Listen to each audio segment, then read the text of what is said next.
Lionel, is that you? There, I think I got it.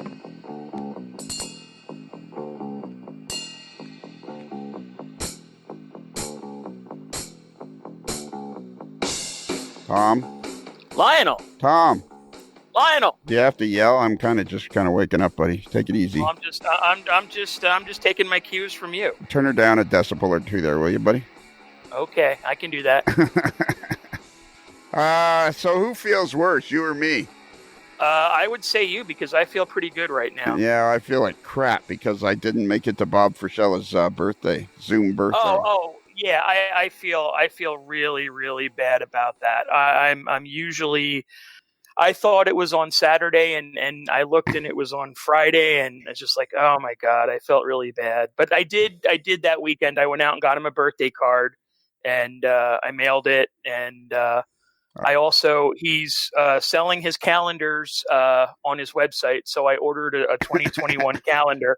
So, I mean, I would get one anyway, because I've gotten one for the past couple of years, but you know, that'll certainly ease my guilt a little bit. So I'm assuming you signed both our names to the card. Oh, was I supposed to? Well, now I got to go get him a card. Come on. Nice. Sorry. If you're listening to this, Bob, happy birthday. All the best. Why wouldn't he be? I think he listens to them all. You know, of course, I hope so. Unless this isn't a very good one, then he might turn it off. I was the same as you. As soon as I got the invitation, I went, oh man, this is a great idea. A Zoom birthday party, a surprise Zoom birthday party. I'm thinking, this is great. Okay, December 4th. Okay, that'll be Saturday. And not for one single second from the time I got the invite until the time you said to me, we missed Bob's birthday party on Saturday morning, did I think that it was on Friday. Not for one single second. I implanted it in my brain as the Saturday, and that was it. And then, you know, the emails kept coming, and, you know, that Evite thing starts sending you a billion emails, and I'm like, yeah, I got it. I'm going to be there. I got it written down. Don't worry, I'll be there. And then you send me that text or message on Saturday morning. Did I miss Bob Frischella's birthday party? And I went, yeah, so did I. Not until that second did I realize what I'd done. Now I feel like a complete stooge. Same here. I feel really bad, but now I feel even worse because you sent him a card. Well, I'm sorry. Well, now I feel bad that I didn't sign your name. Yeah. So it's just one thing after the other. Yeah. Did you put a 20 in it or anything, or? No, I paid for the calendar. You sent him an ice cream cake? I sent him half of one. Yeah, I ate half and sent him the other half. I bought him a ice cream cake from Baskin and Robbins and sent him that.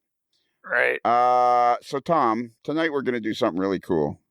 Okay. Or today, depending on when you're listening to it, or this morning, or this afternoon, or in the middle of the night. We're going to do something really cool. We're going to talk to two guys. Originally, they sent us an email, and it was from John Caffarelli, and he said, basically, he said, hi, Bruce, Lionel and company. My name is John Caffarelli. Been an avid listener for over a past year, and definitely in the last few months during the COVID thing. And then he says, been an absolute pleasure. To listen to the Queso Cowboy. He's my favorite. I like that. Yeah. But the best part was he said he's 22 years old and he's met up with another guy, Cam Nealy, and not that Cam Nealy, by the way. I was gonna say I didn't think he was exactly young. No. Anymore. No, he's not the Cam Nealy that's the general manager of the Boston Bruins. Well, that's one thing. What are the odds that there are two Cam Nealys walking around in the world? Yeah.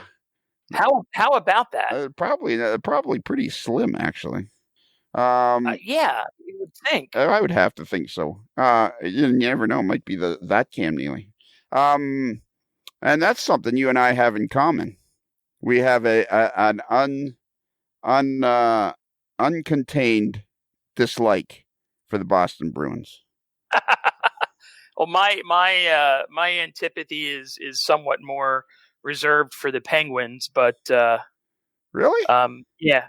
Oh well, yeah. If you like the Flyers, you have to hate the Penguins. Really? I didn't know that. I didn't know that was a rival. Oh yeah. Oh yeah. Well, it's the two Pennsylvania teams. Okay, all right, that makes sense. Yeah, and they both came into the league in the same year, 1968, is when they came into the league. They're both 52 years. Those teams have been in the league for 52 years, which I find to be unnerving. Anyways, these two guys. John contacted me, and then I ended up talking to. They said I said being on the show. So I contacted both of them, and they're two really cool young guys, and I'm very, very excited to talk to them. So if you could just holler into the green room and have them come into the studio, that would be swell. All right. Hey guys, it's time. Come on out. I hope you didn't touch that shrimp. Yeah. All right. Well, we'll deal with that. Come on out. Or come on in. Come on in. Out of the green room into the studio. John. It's good to be here. Yeah. So you're John? I'm John, yeah. All right. Yeah, John Caffarelli. We're going to turn off our cameras here. Not that we're not all in the same studio, but it's then we get even better sound. Let's see, that's right. That's the kind of stuff you get right on the air. So I'm very excited to talk to both you guys. Cam, are you there? Oh yeah, All I'm here. Thanks for having me. Okay. And you both sound great. You both got official AML headsets. We did, yes. Very nice. Appreciate the gifts. They sound good. Yeah, it sounds really good. What do you hear? This is going to be a great podcast. Well, we'll see. I'm assuming it's going to be great. So far, it's been okay. Did you guys go to Bob Frischella's birthday party? No, I. Oh my God! So didn't get that link. So all four of us missed it. Oh my God! And what are the chances of there being two Cam Nealys in the world? Yeah, I don't know. It must be myth. I thought for the longest time that I actually was named after the Cam Nealy. It's spelled slightly differently. Oh, he's is it? 2 E's. Yeah, he's 2 E's. My last name is EA. But okay. No, I don't think I would be named after him. We also have a strong distaste for any Boston sports team in our household, particularly the Bruins. And I can't say where that prejudice comes from, but I definitely lean into it and enjoy it. So there you go. Hey, nothing against anyone from Boston, but no. Some of my better friends are from there. But. Absolutely. Bob Frischella is from Boston. Yeah. It's why. It's fun to hate somewhere. Yeah, exactly. And Cam, you're from Indianapolis, right? That's correct, yeah. And so what do you guys know about hockey there in Indianapolis? All I know is that we really want an NHL team, but we do have our local ECHL affiliate of the Chicago Blackhawks. So I go to quite a few of their games. It's the Indy Fuel. It's fun to go to. Okay, cool. ECHL. Yeah. Do you know what that is, Tom? I do. That's the East Coast Hockey League. Yeah. Exactly. Cool. And our very own Reading Royals are part of that, I believe, or at least they were at one time. Okay. All right. Cool. So patience will be the key tonight because I'm going to be all over the map asking you guys questions. So, John, let's start with you because you started this ball rolling by sending in the email. And you live where? You're from where? I'm from northern suburb of Chicago. It's called Libertyville. It's about 45 minutes to an hour, maybe 2 hours, depending on traffic, from the city itself. Northeast, you said? It's pretty much straight north, a little bit northwest. I'd say 7 to 8 miles off of Lake Michigan. Okay, and probably not that far from the Wisconsin border then. No, pretty close. Wisconsin border is probably only 15, 20 minutes away. Okay. But right now you're living in Washington State. That's correct. Yeah, I'm out here in Washington State with some family. Been out here since July. Okay. And both you guys, so which one is 22? Which one is 23? I just turned 23 in November, so that would a little bit after the email. So now I'm 23. How old are you, Cam? I'll be 23 in February. So. Perfect. So, John, how did you find the podcast? Like actually find it physically? Well, see, that's the part I can't really remember. I think I had seen an ad somewhere. I don't even know. Do you guys do ads, or I had heard about it? Yeah, for a while there, we were running an ad on the Modelers, what's it called? Model Railroad Hobbyist website. Yeah. So maybe. So I look on that site a lot. I like what they produce, and I think that's where I saw it. And yeah, downloaded a couple podcasts when I think I was actually flying out here a couple of years ago out to Washington State from Chicago, and listened to one with oh gosh, it was Bob Sprague, who designed the Cascade sub, and that's what caught my attention, and yeah, it's hooked ever since. So Bob Sprague designed your layout? Yes, that's correct. Yep. Wow. So there now, Tom, your Bob Sprague did your layout, and now we've met John. So did you contact Bob, and he did it for you? Yeah, that was back when he was doing them for free. It would have been 2014, 2015, I think. And yeah, I needed a layout design and figured I'd get in touch. I saw an article in Model Railroader and liked what he did, and then got in contact and kind of worked with him through the design process. And I don't think he ever realized I was a junior or senior in high school at that time, and that the likelihood of this layout being built was maybe not as high as others. I had no idea whether it was going to get built or not, but here we are. So, and I don't know if he follows progress or not. I've sent an email back and forth every once in a while, but it's been a while. Oh, I think he definitely would like to know what you've done, and send him a link to your Facebook page and that, because he definitely would want to know, wouldn't he, Tom? I mean, he's very interested in how you've done. Oh yeah. He's on Facebook. I don't know how often he goes on, but I know that he checks in on stuff, from time to time. So of course now I want to go on to his website and see if I can find the plan. Yeah. Do you think the plan's on the website, John? Oh yeah. So if you go onto his website, and then on the right-hand side, I'm doing this from memory, so I might be a little off, but you can use, I think he has some taglines or keywords that you can click on to help search through the plans. Yep. And if you click on Oregon, you should be able to find it. All right. Okay. I'm doing that right now as we. There it is. John Caffarelli's UP in the Cascades. Yep. There you go. I didn't get it. What did I say? I put in Oregon in the search. I can't. Not on the search. If you scroll down, okay. There's a. All right. I can't do anything. All right. So okay, I scrolled down. Right-hand side, there's all these different tags or words listed alphabetically, and if you go down and click on Oregon, it's the 1, 2, 3, 4. It's the sixth line from the bottom. Okay. And then there's 2 plans: Craig Snyder's and then mine. Let me try again. I can't do any. No, I still do.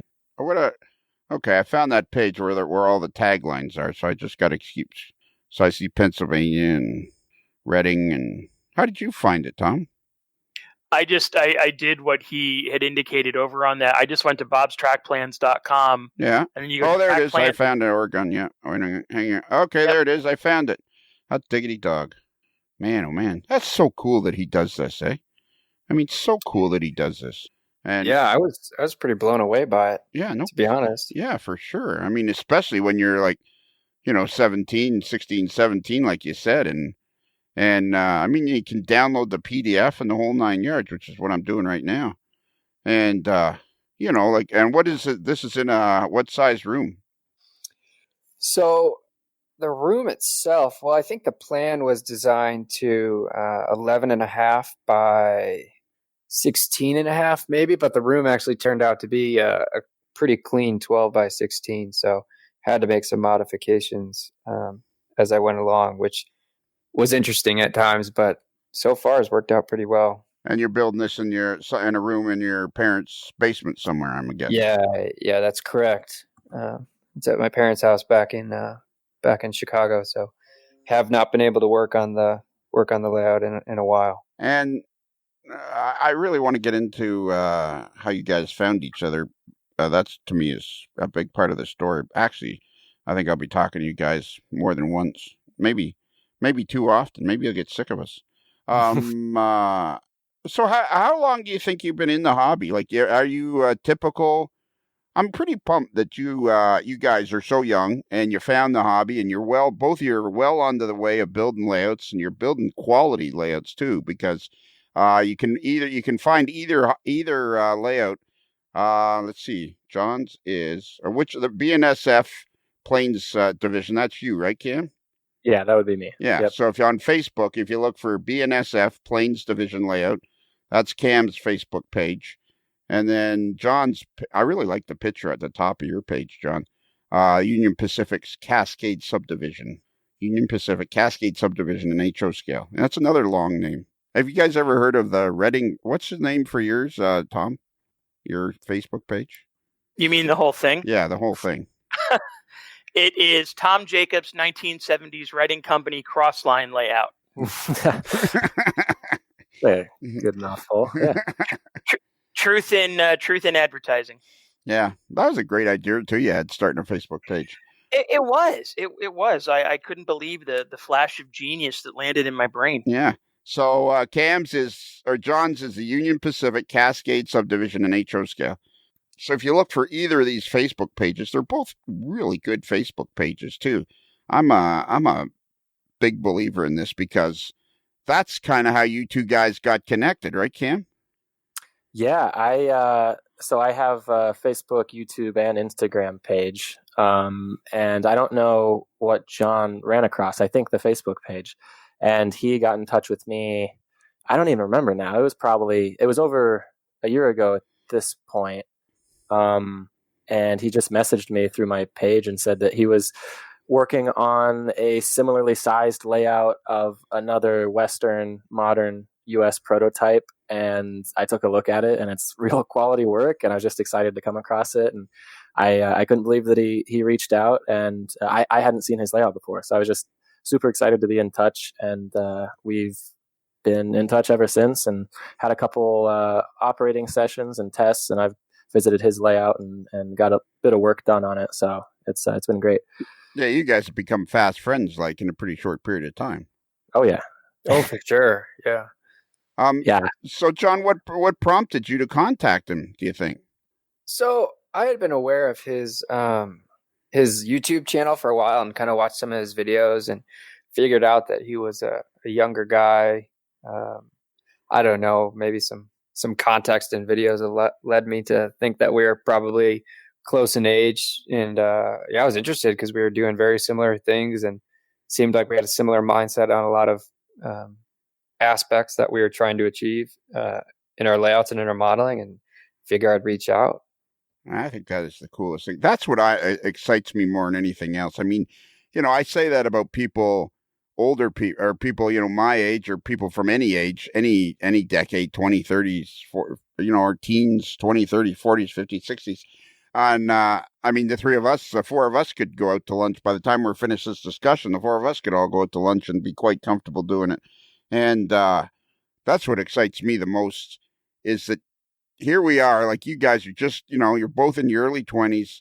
You're just getting started. You guys are both going to university, and you found each other in a way that more than likely there's a good chance you would never have stumbled across each other, in your entire life. And now you've found each other already and made contact and have developed a real quality relationship. And it's all because of the social media, which makes me think that this hobby is going to explode, and we're all going to be covered in model railroad goo. I just don't see anything else for it, because it's really exciting that you guys have made this contact and found each other. And then, I got the podcast, and John sends the email, and now here we all are talking.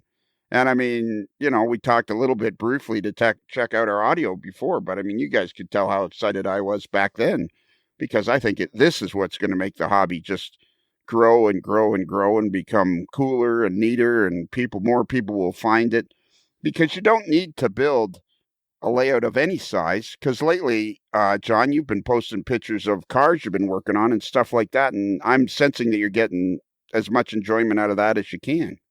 Oh, definitely. Yeah, I've enjoyed it a lot, and being out here close to the area I've modeled, I'm getting a daily dose of inspiration and ideas, and so it has been really nice to step out of the basement a little bit and get some exposure to rail fanning. I mean, this is the first time in my life I've had any significant time trackside, and as well as being able to actually go to the Cascade sub and see that, and also really work on weathering projects, because a lot of those things, when you're working on track or scenery or bench work and doing wiring, you just don't have time to do any weathering. And so it's been really nice to be able to tackle those things.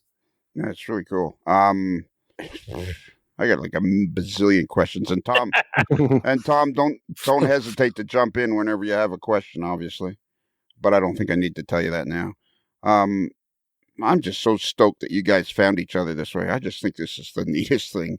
You gotta thank John for all that. Yeah, he reached out to me and then reached out to you. None of this would have happened otherwise, but I'm excited too. Well, sure, because you got you and Cam, because you had you put yourself out there, and I saw you guys did one kind of like a remote operating session too the other day. Yeah, that was super fun. That was an idea that I think we've both had for a while, just given that, John's moved away from the layout. And on top of that, we are living in a pandemic. So getting together for operating sessions is kind of difficult right now, and just absolutely terrible timing that this is the year that I finally got to the layout, to the point where I thought, I'm going to start having people over. Couldn't have picked the worst year. But we did get one failure of an operating session in earlier in the year. It did not go well at all. But that's the infamous first session. And I've just been itching to get more operating in. And I've thought for a while now, even when things are perhaps more normal and I can have more people to the layout, I've anticipated, perhaps using a remote dispatcher. So I was able to set up a pretty bootleg radio crosslink setup, and John was able to dispatch from Washington while I was in Indianapolis running trains on my layout, and it was pretty fun. It wasn't much of an operating session; it was more just a proof of concept to prove that we could do it, but it went pretty flawlessly. So I'm excited. Yeah. Like I watched some of it, and it was pretty cool. It was just you were operating the trains and John was dispatching, but just the same. I mean, that's something that's never even have either of you guys watched Dave Abel's doing his remote operating sessions and his live streams? I've seen a little bit of them. Yeah, he's doing one this Friday too. So if you get a chance to, you don't have to watch him live, obviously, but if you check him out, and it's pretty cool what he does. And it's amazing that you can go now to people's layouts and watch their layouts.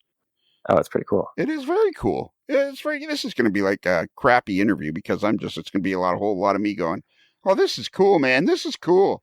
I feel like Darrell Waltrip from NASCAR. Like all he can do is boogity, boogity, boogie. This is cool. Or like those old Chris Farley SNL interviews, when he would interview people, like, remember when you did that? Yeah. that was great. I know. And so Cam, your layout looks like it's and man, you had a ton of people interacting with you too, like on the live stream. You mean? Yeah, that was pretty cool. John had to manage most of that, so he was sitting at the desk, and my computer was sort of occupied. I had that up in the garage away from me, but I was able to look afterwards and see how many people were commenting, and it was cool to see who stopped in. And I get the sense that people just sort of show up, and it's more of like a chat room to talk with each other. But they'll occasionally toss out a question to me or John, just to learn something about the layout. But it's kind of cool. It's like they're in the room with you, just chatting away. And how big is your layout, Cam? It is overall, ultimate dimensions would be 12 feet by 28 feet. Okay. So it's not huge. And in fact, most of the room is only 10 feet wide. So it's quite a squeeze to do a full double deck layout with a peninsula in the middle. It's pretty tight. And I do some trickery with my videography and camera work to make it look bigger than it is. But John's been to it and can tell you that it's not exactly spacious, but it's achieving exactly what I set out to do. So that was just a decision I had to make. Yeah. And how many then you've won. What? Then you've won. Oh, I appreciate it. If you're achieving what you set out to do, then that's you really can't ask for more than that. So I'm looking at now, your Cam, your page is BNSF Plains Division layout. That's correct. And you can go to either Facebook, YouTube, or Instagram and just type /railfan220. That's sort of like my screen name, and it'll take you to all those pages. Okay. So I'm looking at both of these. I'm jumping back and forth. So you both model the present day? Yeah, that's correct. Okay. And so let me ask the standard question for both you guys, because usually I ended up asking this question of somebody, several years older, and it's like, so did both you guys start out in the hobby the same way? Like, your mom and dad you had trains at Christmas, or like, what's your earliest memory of going, man, what's your earliest memory of liking the hobby? Cam, you go first. Oh, okay, sure. Yeah. Well, for me, I was brainwashed by my grandfather. He has always had an interest in trains, and like from a young age, and he's described to me the exact moment. And he grew up in a small town in southern Minnesota, and the Omaha Road went through his town, and they had some 462 Pacific locomotives. They were the heaviest Pacifics ever ordered. And I'm not sure, I might be mixing the details up now, but he's explained that he was just sitting at the station for some reason. I don't know why. And one of those rolled in, and like he was just in awe at the size and sort of the kinetic experience of watching a steam locomotive operate, and was sort of hooked after that. And it skipped a generation. It didn't really pass on to my dad, but then he had a grandson, and finally someone to try again on. Right. And at this point, he has numerous books on railroads, and he's just fascinated with anything steam locomotive related. And so I remember being at my grandparents' house at a very young age, flipping through technical drawings of locomotives and just being in awe at those for some reason. I just really like side profile shots of locomotives, and I'd draw those all day, and then slowly got more into it. And then my parents got me one of those, Bachmann Amtrak starter sets with the F40 and some Amfleet cars, and that was my introduction into model railroading specifically. So I had a little sort of 4x8 setup with a simple oval and some Amtrak equipment, and that's how I got into HO. How about you, John? Do you remember how you got started, or? Well, I guess it started at a pretty young age. I had I think it's the Brio wooden trains that you kind of push around with your hand, and I just had a very, very strong fascination with any sort of toy vehicle or small-sized replica vehicle, and trains are what stuck. I remember my grandparents had, well, actually both sets of grandparents were influential. My dad's parents had a small loop, and you wound up this steam locomotive with a key and let it go, and I just remember watching that go in circles. And my grandfather had an HO scale set that went around the Christmas tree, and then my mom's parents as well. My grandfather had an HO scale set, and my uncle had Tyco HO scale from his childhood, and so there was the influence. And then in my own childhood and growing up, I got a Lionel set and really liked that. And one Christmas received the Polar Express.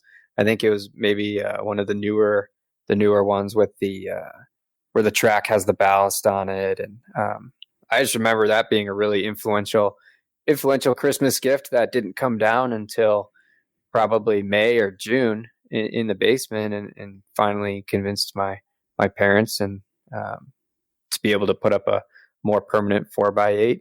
And well, my grandfather and I were building that together. He pulled out his HO set, and it's been HO ever since. Huh, that's cool. It is just, and I would ask you guys the questions of, did you take a break for cars and girls through high school and university? But obviously, I don't know what happened in obviously, even in high school, John, you were getting Bob Sprague to design your layout. And I got a feeling, Cam, you were pretty much into it all through hie school, too. Oh, yeah, there's no time for anything but model railroading. So how did the two of you come up with the remote operation idea? Like, did somebody else do it, or did you come up with this idea on your own, or what? I don't really know. I think I had been tipped off by, I think I saw a video, maybe it was NS Modeler 24, that'd be Josh Clark. I've been a subscriber of his for a while. I think he dropped some video a while ago, a few years ago, about remote dispatching, and it had just sort of been in the back of my mind. But I think John may have been the one to like actually bring it up and suggest that we try it. So yeah, I don't remember the details, but I think I was feeling a little left out having to live out in Washington and know that you're going to have some future operating sessions and not be able to participate. And so I tried to get my foot in the door there. But I had seen some of Dave Abley's stuff, listening through the podcast and then following him on Facebook. Right. And one of the things that struck me most when, I love it when people send in, that's how I ended up in contact with Dave Abley's, is because he sent in an email, and then I went and checked out his, page or stuff, and away you go. And it was the same thing with you. You guys sent in an email, and, I checked out your links, and like one of the things that blew me away, like right away, was the quality of your guys' modeling. Like you're doing some really top drawer stuff, which makes, and everybody that's in the hobby, regardless of what their choice is, I believe that people are model railroaders, but there's a certain level too of scale replication or building the quality layout. And both you guys seem to really be at a high end level already. And do you know why? Like, what can you attribute that to? Like, Cam, you go first. Like, do you understand what I'm saying? Like, are you aware of the quality of your layout? How about that? Yeah, I do understand what you're saying. I appreciate it. And I don't like to talk about it too much because it sounds like I'm patting myself or John on the back. But I will say that, like, I think we both strive for a certain degree of realism, and we have a common sense of aesthetic, at least when it comes to scenery. And I think a lot of the inspiration, at least for me, has come from these social media outlets. There's just like so much available, and you see these photos of what some people are able to do, and you're just kind of left in awe. But on top of the awe, there's this degree of like frustration or even jealousy. It's like, how are they doing that? And so I think that's where the drive comes from. And granted, it's not like everything I do is like the best ever. I don't think it is. And in fact, as anyone will tell you, any art or whatever it may be that you create, you're always your harshest critic. So I'm left often not liking what I've produced, but then I step back from it for a while, and I realize, like, what, most people would be really excited to see this. And now that I've seen John's layout, like I've been able to experience that as well. And when he reached out to me initially, I was excited, but it's not like I hadn't been contacted by people before. And I appreciate all sorts of messages that I get, but sometimes someone says, hey, check out my YouTube channel or my Facebook page or whatever. And I have no idea what to expect, but I'm not always blown away. Let's say that. And right. That's not bad. There's no right way to model, but sometimes it's just someone wanting to get some eyes on their work. But with John's layout, it's like, whoa, okay, hold on here. We've got a guy similar age modeling sort of a similar era and prototype and doing it at a high level, and that was pretty exciting. So it was cool that we found each other. Well, I'm scrolling through the photos, and I want to say this without sounding patronizing, since I am an older guy.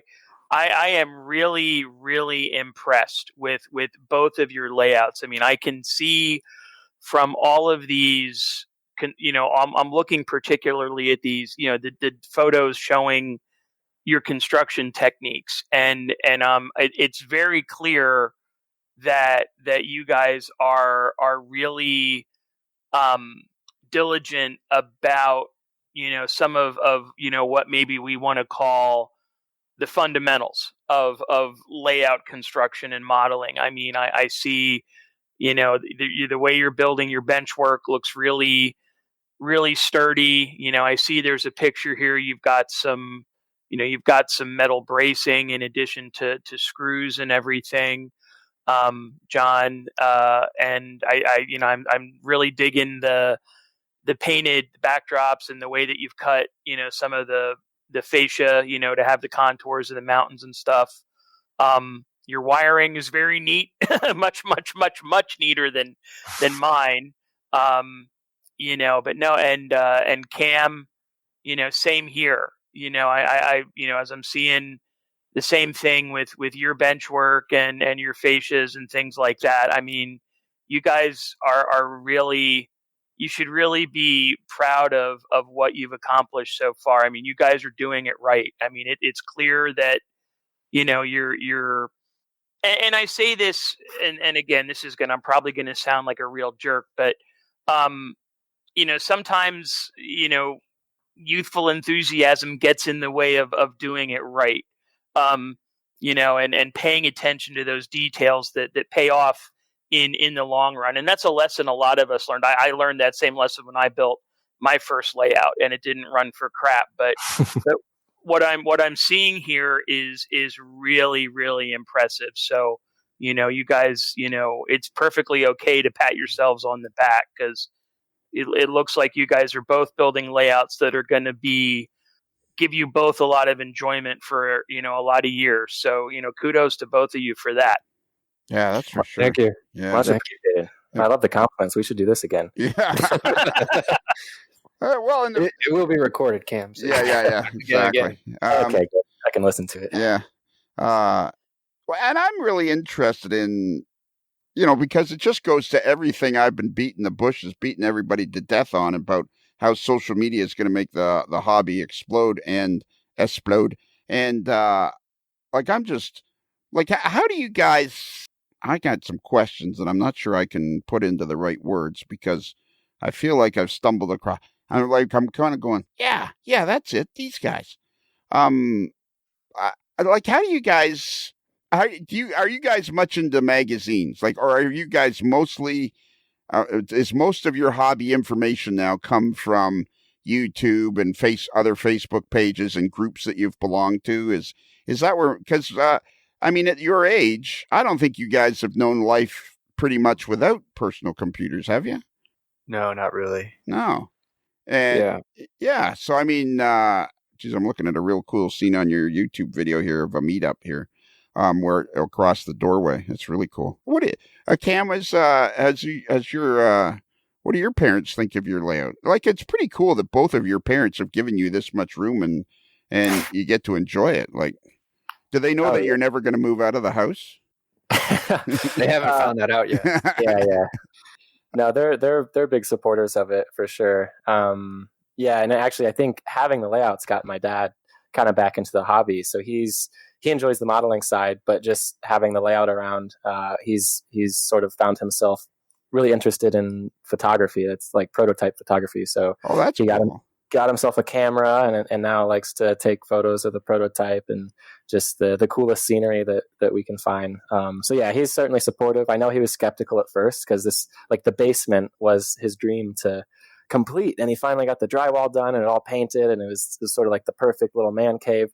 And then I said, hey, I don't like the layout I have right now. How about you give me half the basement and we'll try this again? And he agreed. So no, definitely very privileged that I'm able to use the space. And I like to use the phrase family house and not at my parents in the basement. I don't know. It's hard to explain to someone. Yeah. I don't know.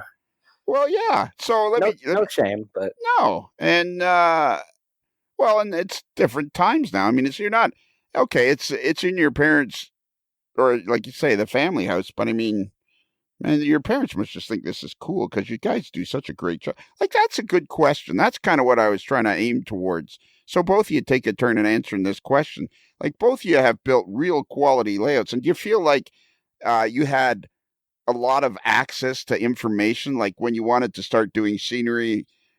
John, you've done a couple of really good videos on your channel about doing the background and stuff. Did you guys feel like when you started building Benchwork, did you guys go online and look for how to do it? Do magazines even enter into your realm of model railroading? So for me, I think Model Railroader magazine at first was pretty influential, just getting inspiration and ideas. And I think many early hobbyists, or those just getting started, would say the same thing.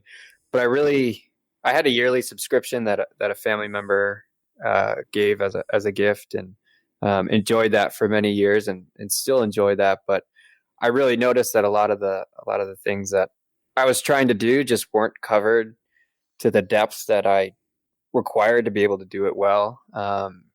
or be able to gather an understanding of, how do you build benchwork for a multi-deck layout with complex curves and, without trying to have any legs coming down to avoid a tabletop look, or, how do you wire for signaling and block detection?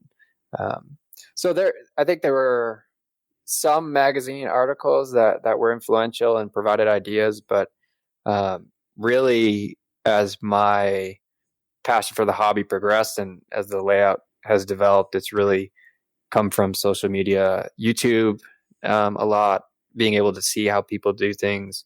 And Facebook has been massive in just discovering these amazing, talented individuals who, whether that be in scenery or benchwork or just kind of the complete package, be able to try and emulate and work from. And the other thing that I would say is the hard part with a magazine is you're limited in terms of how many pictures you can include. And so a lot of the pictures show these nice finished scenes, and you really don't get a chance to look under the hood.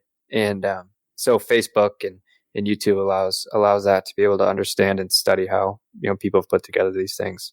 Yeah. So probably primarily now, like, are magazines even nowadays, are magazines even anything that are of any interest to you at all? Or I enjoy looking through them, and if I see on the cover, I'll go on the website and see kind of what articles are coming out. And if there's anything of interest, I might pick one up. Like, I just picked up a Railroad Model Craftsman. That's what it's called, RMC, right? Yep. And I picked up the November issue, I think, because there was an article using modeling a vacant lot with some of Martin Welberg's scenery products, and I have been starting to use those, and was just interested how that person was putting them together and to model a vacant lot. And so really, I'll only use the magazine if there's a specific topic that I'm interested in, or someone's layout that I want to see. For example, a lot of times I'll save the articles done by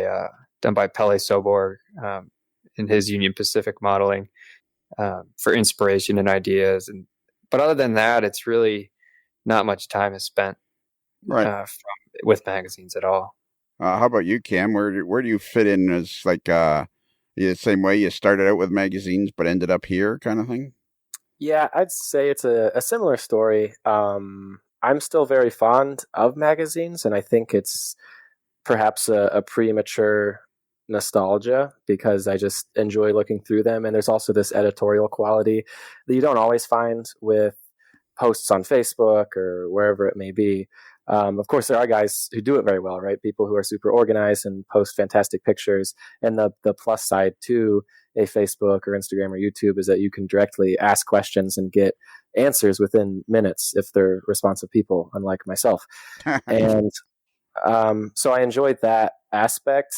But I find myself often making life harder than it needs to be. So if I have a question that needs answered, rather than seek out the answer for that specific question, I'll just like peruse endlessly, just different layouts or photos of whatever, until I just run across something that says, hey, this is a way to do what I'm thinking of. And the best example I can think of is John Parker's BNSF Fall River division.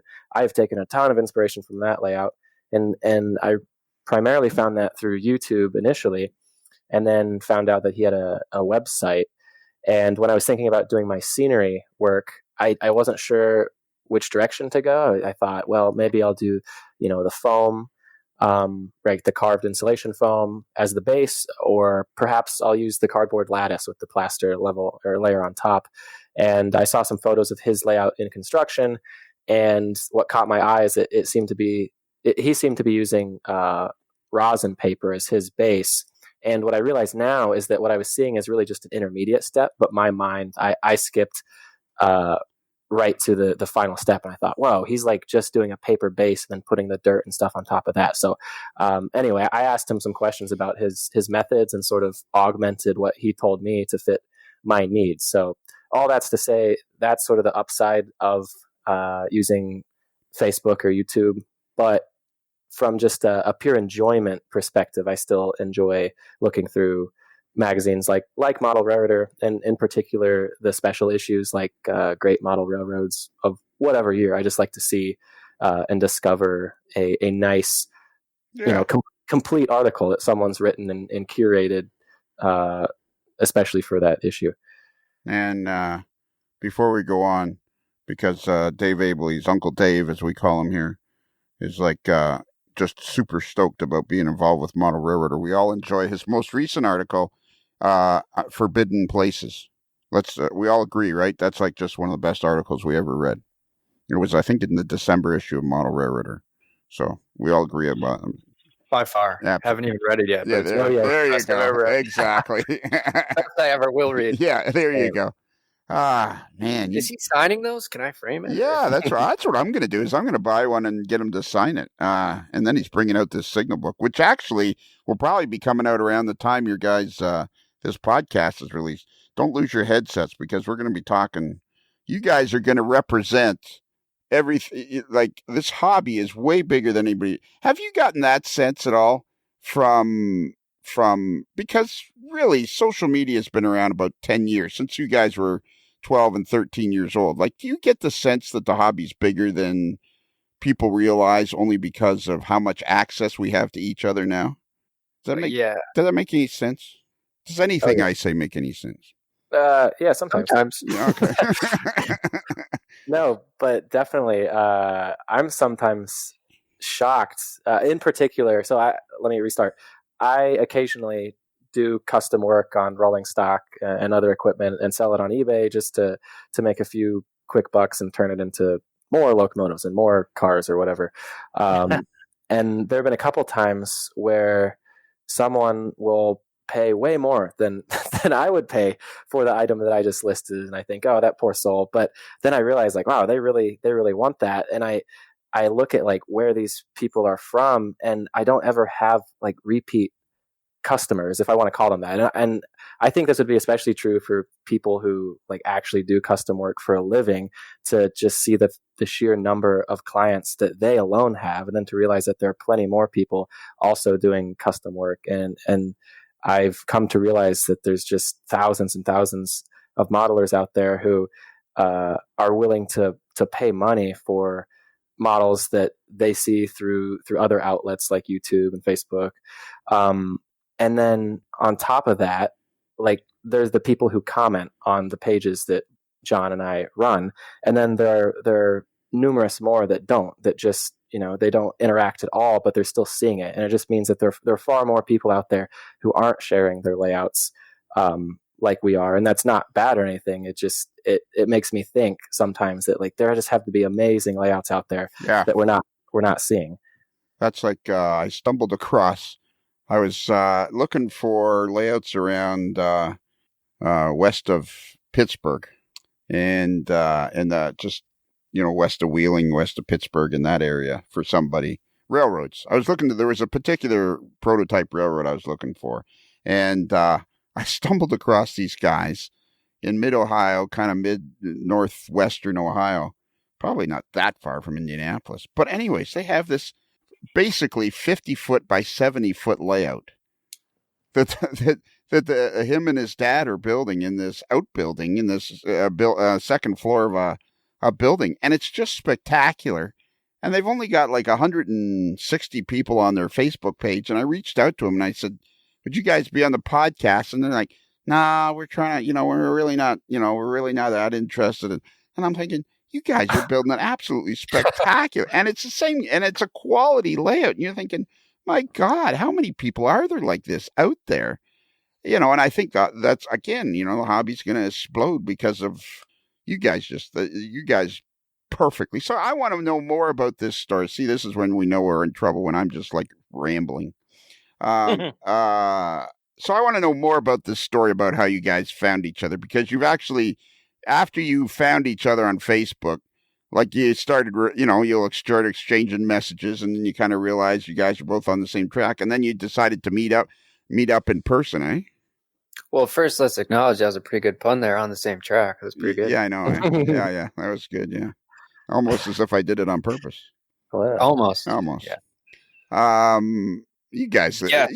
you guys at your age must listen to this podcast and think, man, that guy's just dopier, and he reminds me of my granddad. Oh no. And it's only going to get worse, guys.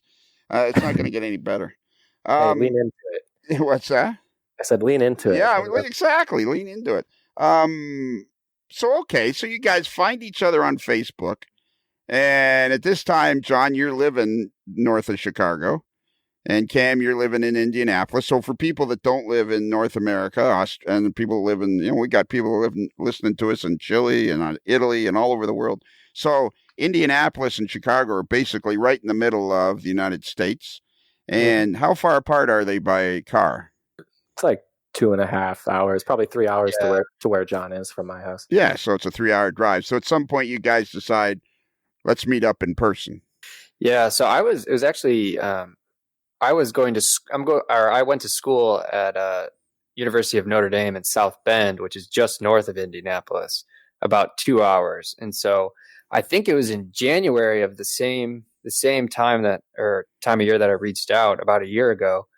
Cam and I had been talking for a couple of months, and I had a free day before classes started up again for the second semester. And we put together a little, must have been a test operating session, or we're just going to run some trains, and came down for the first time in January. So you guys have known each other about a year in person. Then it was about a year ago in person that you met each other. Yeah. Yeah. Dang, I forgot. Yeah, you came to my layout first. Yeah. Mm-hmm. And I bet you it was kind of like what I say. There was no first date jitters or anything, because you guys had been conversing back and forth on online and everything. So probably within 5 minutes, it was like old home week. Yeah, it was pretty good. It's interesting though, being at someone's layout that you've seen quite a bit, either through YouTube or through Facebook. I'm not that tall of a guy, and Cam's quite a bit taller than me, and his layout is definitely built for a tall person. I felt like I needed to have a stool, and so just the perspective of being in person was a little different. But we hit it off, and I think we experienced a little bit of DCC issues, and kind of battled through that for a couple hours, but it was a great time. Yeah, and you probably had fun battling through it together because you'd already made that. Oh yeah. Yeah. I'm sure I made it extra fun. I'm just like crouched on the ground cursing at the DCC system. John's just wondering what to do, but I was running trains. I was having a great time. Oh yeah. So Cam, have you made it to John's place? Yeah, I made it out earlier this year, and it was super cool. Well, I'm not sure John mentioned this explicitly, but it's fascinating seeing another person's layout that you've seen a little bit of, and in your mind you've created this map of the room and the layout, and I've looked at the track schematic, so I think I have a sense of what it looks like, and then I show up and just instantly all of the images like connect. It's like this puzzle that comes together, and that like initial experience is something that you never get again. And I just remember thinking like, oh, this is so cool. Like I've already seen this, but now I'm actually seeing it, and being in the room's pretty cool. But yeah, we did a little bit of, I guess we could call it operating. We were just running some trains, testing out some new track work. And then we did a bit of scenery work as well, working on the scenery base on the upper level. So it was both fun and productive, I believe. So have you each got to each other's house just once, or has it been more than once? Or I came down to Indianapolis again in, I think it was June or July. We had a little bit of an operating session there. Yeah, it was right after I went out to your layout, I think, like within the same week, and right before he left for Washington. So. Okay. Oh, right. Yeah. All right. So it's all coming back. Yeah, there you go. So now let's cover some ground about who you guys actually are, because that's interesting too. So, John, you're in Washington visiting family. Yeah, I was actually living out here and working out here. I just graduated from Notre Dame with a degree in environmental science. And so I came out here looking for work in that field. I did a lot of research in aquatic ecology and fisheries, and was looking to start work out here with Department of Fish and Wildlife or some of the tribes, and came up short in terms of finding a job, which was probably is no surprise to many people given the climate we're in, and started working at a eye clinic where I now work every day as a diagnostic technician. So I do a lot of imaging on the patients that come in, and concurrently, I am also applying to law school to pursue a career in environmental law and kind of get involved with environmental related problems, natural resource problems through law. Wow, that's Freaking good. nerd. Yeah, he is a nerd. Yeah. Well, I just wait till Cam starts. Yeah, I know exactly. That's why I'm getting to that. I'm getting to that part. Yeah. Wait till he starts. I know, yeah. But that's interesting because you guys are going to be on the podcast lots of times over the years, and it'll be fun to follow along. And so, okay, so you went into, you were at so you guys went to Notre Dame then? I did not. Oh, no. okay. Yeah. So you went to Notre Dame, got a degree in environmental studies, went out there, Yes. and was the law thing always in the back of your mind, or did that kind of stumble into your head as you were over the last year? Like, was that always kind of where you were headed, or is that because you couldn't find a job? Or Yeah, it was definitely because I couldn't find anything. However, it was an option that I'd explored a little bit earlier in undergrad. And really what I was trying to do or was thinking of doing was continuing my work in research. I was fortunate enough to participate in research for, actually it was all 4 years that I was at Notre Dame with a lab, and was trying to either find a master's program and eventually find a PhD program to work, either for a government agency or a university continuing research. But after experiencing a lot of the things that happened to that job market, both at the university level and state level and federal level, didn't feel like it was a place I wanted to build a career and look to do that. And so I decided to move over to law. Wow. If any of you, I think I'm going to adopt you guys as my kids. You guys are pretty sharp. But then, of course, everybody's going, there's no way this is your kid. Although it's a very similar path to my son. He started out with an undergrad degree in microbiology and immunology, and then he went down to Emory and got his PhD in immunology, and now he is working as a patent agent for an IP law firm up in Boston. And he just told me last night he got accepted into law school. So eventually he's going to become an attorney specializing in biotech type stuff. So that's fantastic. It seems like there's always there's always an avenue for the law to come into something somehow. It's always an avenue of career or study. So yeah, I've been pretty excited to make that switch, and it was very much a last minute decision. I went to look up how to take the LSAT and figure out when that was, and found myself signing up a day or two before the deadline for this fall's exam. So it was I was pretty fortunate to be able to make that decision when I did. But yeah, it's been great. So what is LSAT? The LSAT is the exam that law schools use as kind of their entrance exam, similar to an ACT or an SAT that is used for undergraduate applications. The LSAT is used for, or LSAT is used for law school. Okay. I got two things I want to bring up before we go on. First one is I want to apologize, but I heard this actually on CNN not that long ago, actually about a couple hours ago as I was flipping through the channels. And I apologize to both you, John, and you, Tom, before I say this. But do you know what you call a lawyer that finished last in his class? Anybody? Esquire. No, a lawyer. Yep. Yeah. I love lawyer jokes. I've heard that joke.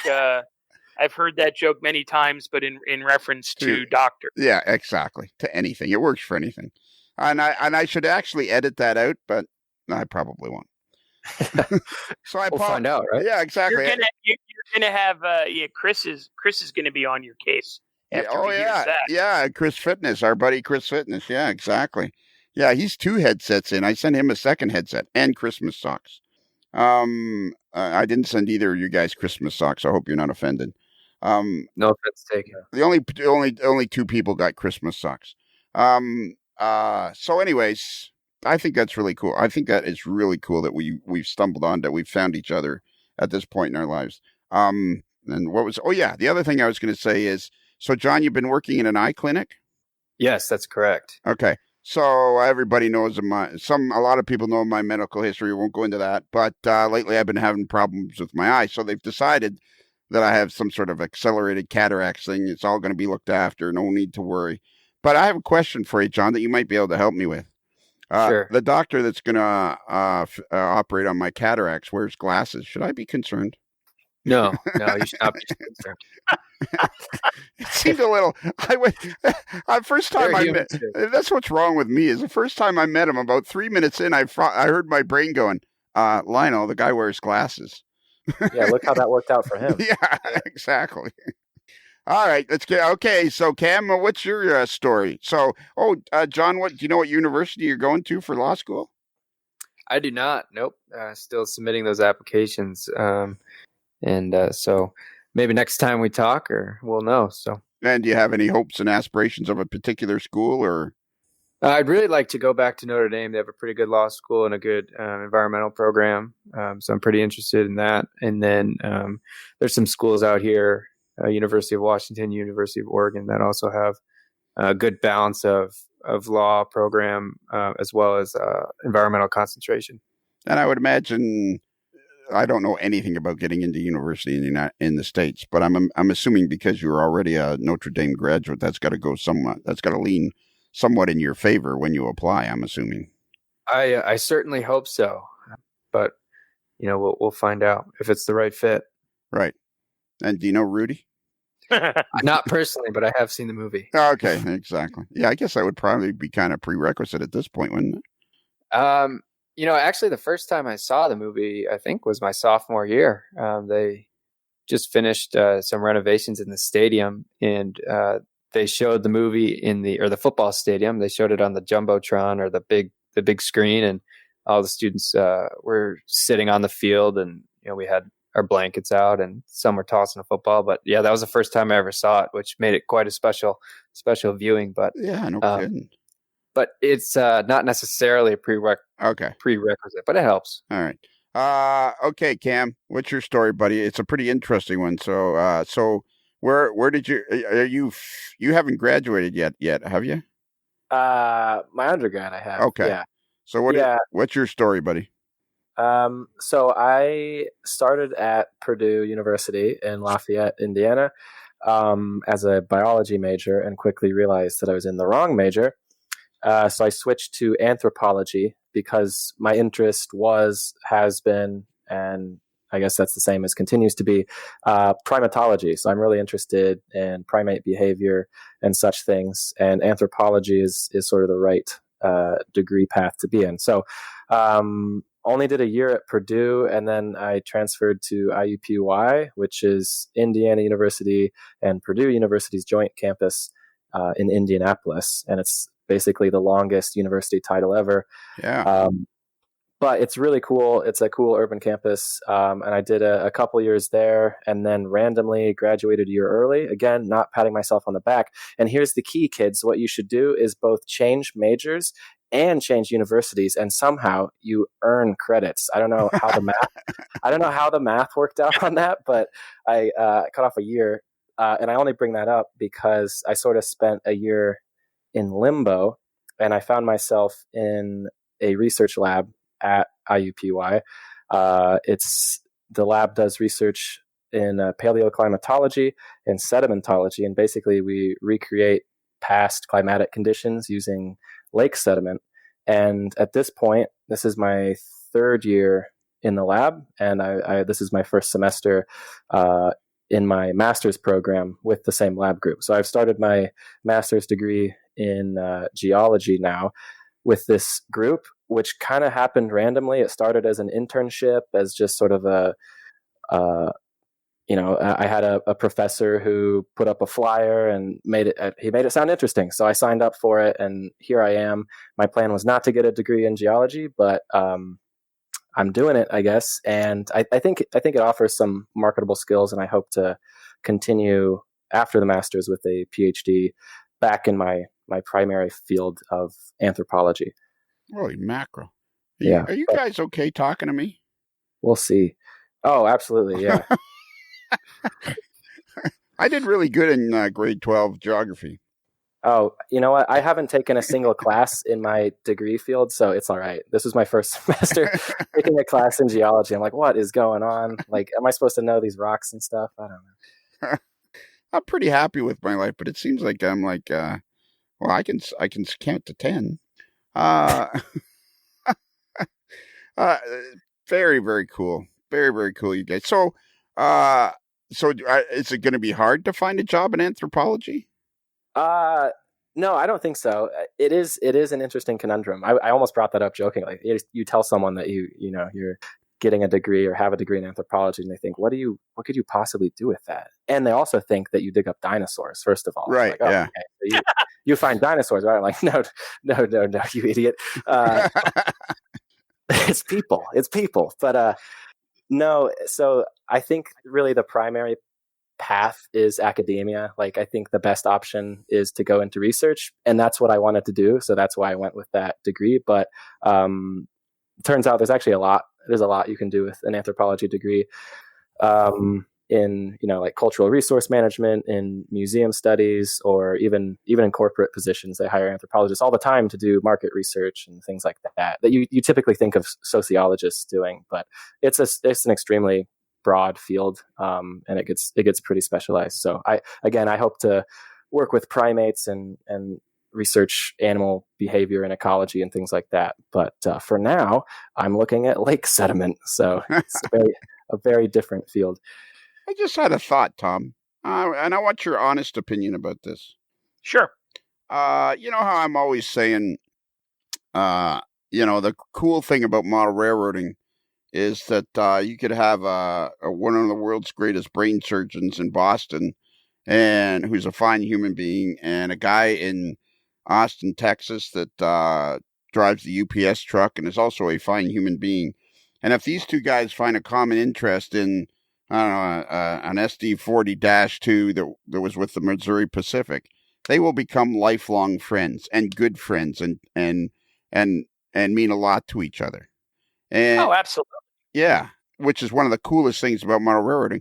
And I feel like right now, right on this podcast, that's exactly what I'm doing. Is here I am, a guy, in his mid-60s, developing what's probably going to be, for me, a lifelong friendship with a couple of guys that I've met strictly through. Is there one of you laughing? Don't laugh. This is There's a positive laugh. Yeah, but I feel like I feel like the four of us could get together and have or the three, you, me, and John and Cam would, like, I feel like the thing that's about the coolest thing about model railroading is that really it doesn't matter what or who you are. It's the fact that you all have this interest in model railroading. Absolutely. Well, it's let's talk to the anthropology major here. I mean, it's a shared culture. It's a common set of interests, and I would say it's not too much of a stretch to say values.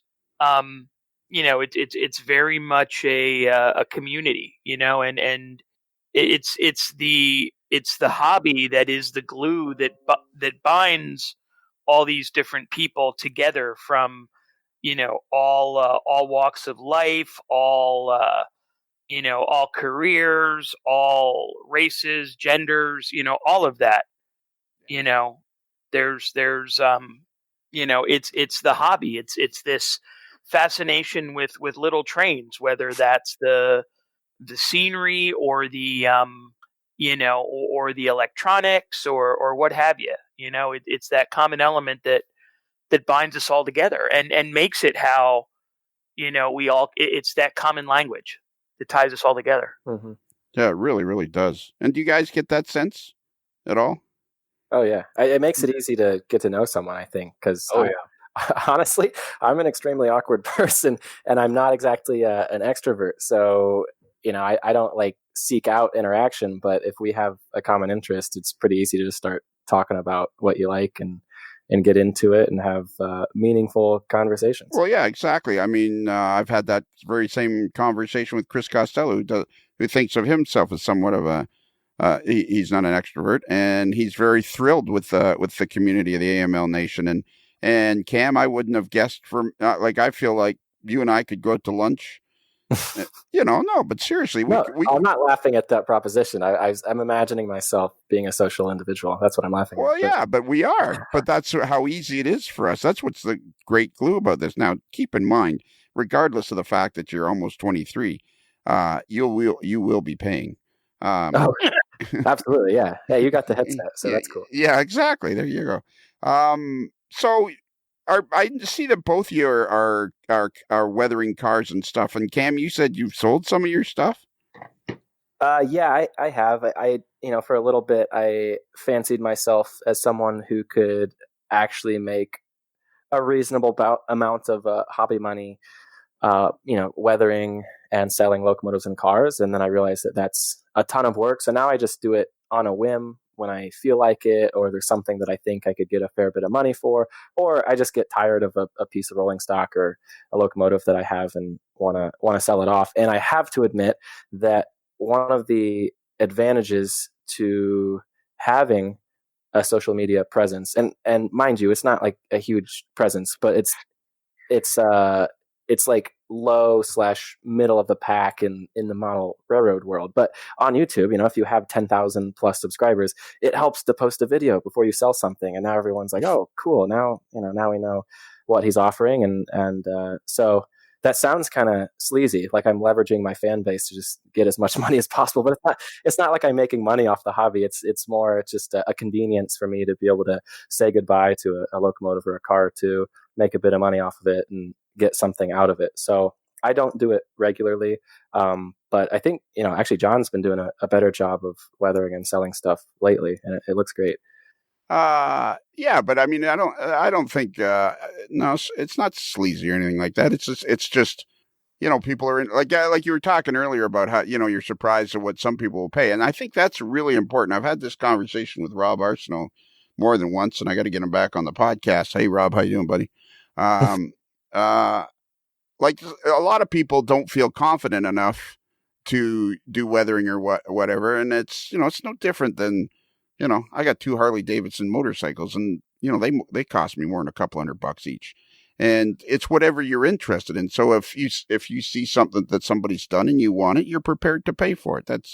I don't think anybody should judge anybody on what they pay for a particular item. And if you're good at it, then people are going to be interested in purchasing what you've done. And like you say, you do it now primarily as something that you do for fun.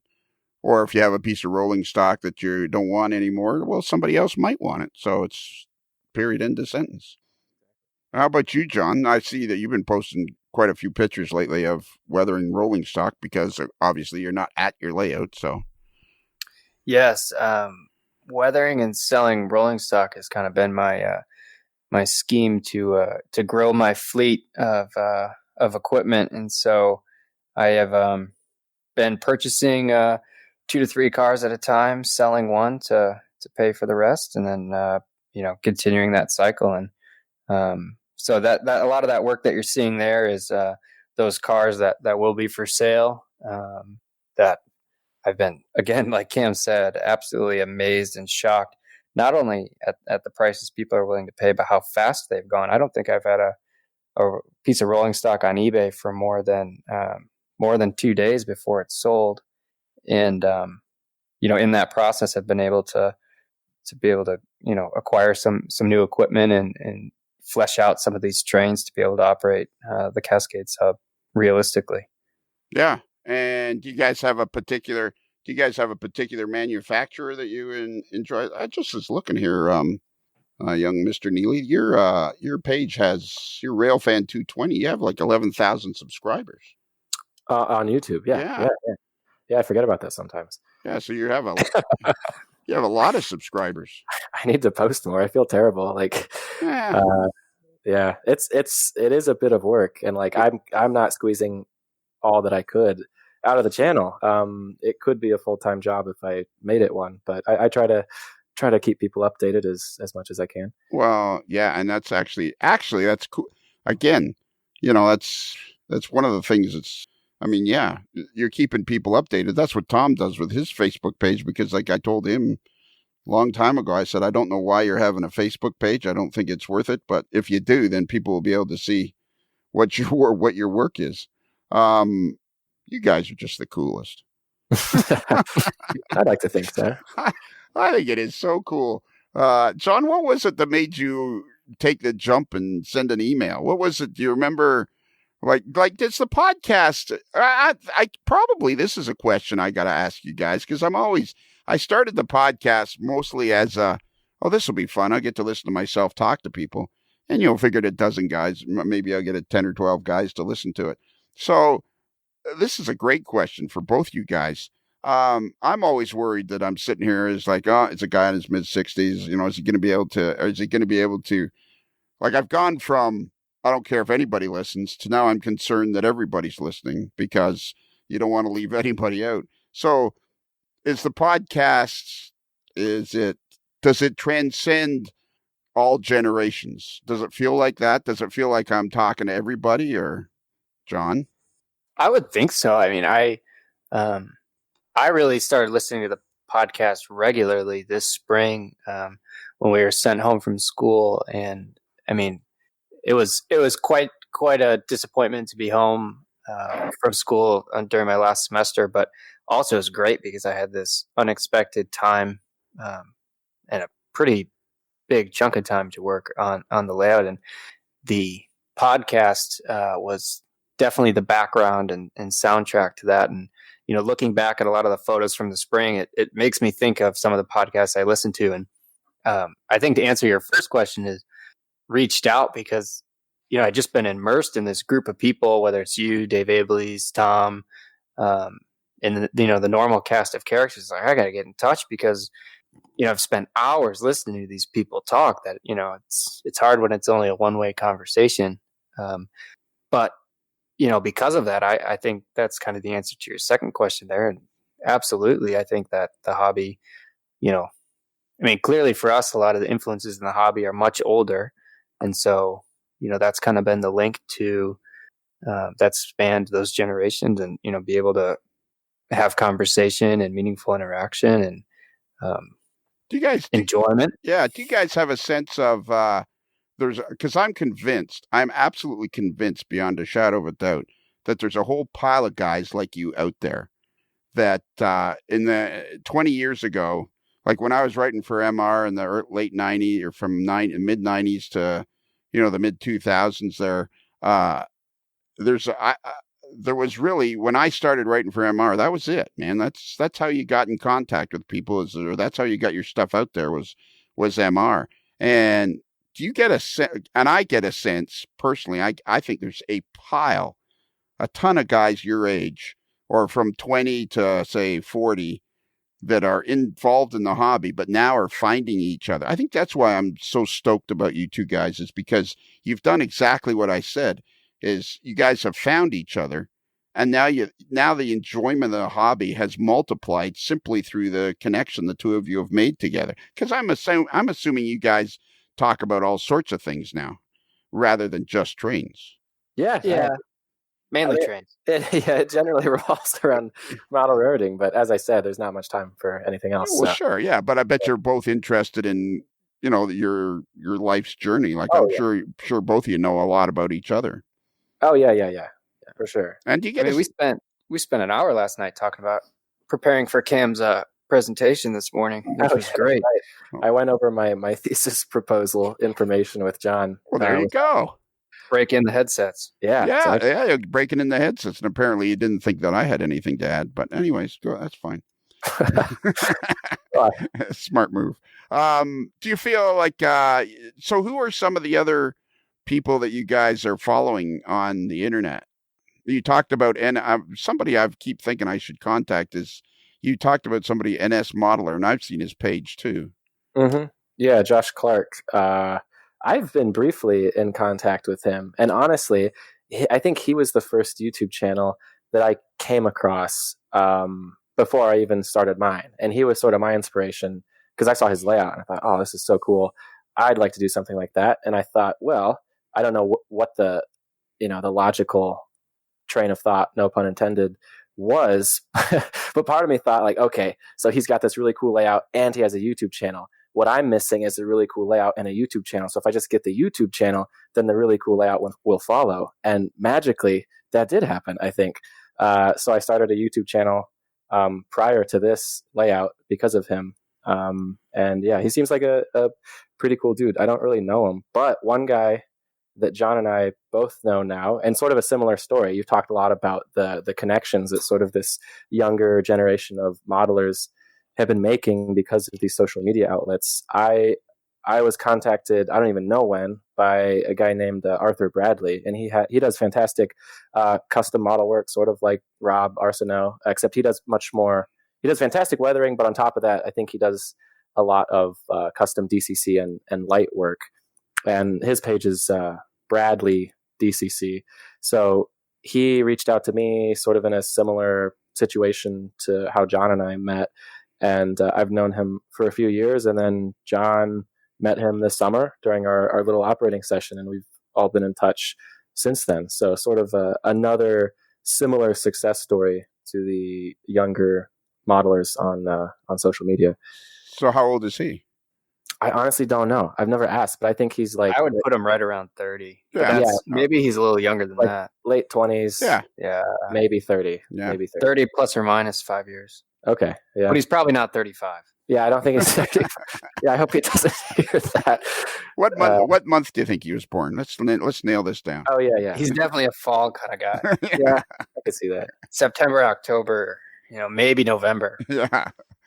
Is there any particular groups you guys belong to, or what, like Facebook groups or chat, forum things, or is it pretty much, is YouTube your main? Because I get a real sense that YouTube is becoming the main thrust for a lot of people.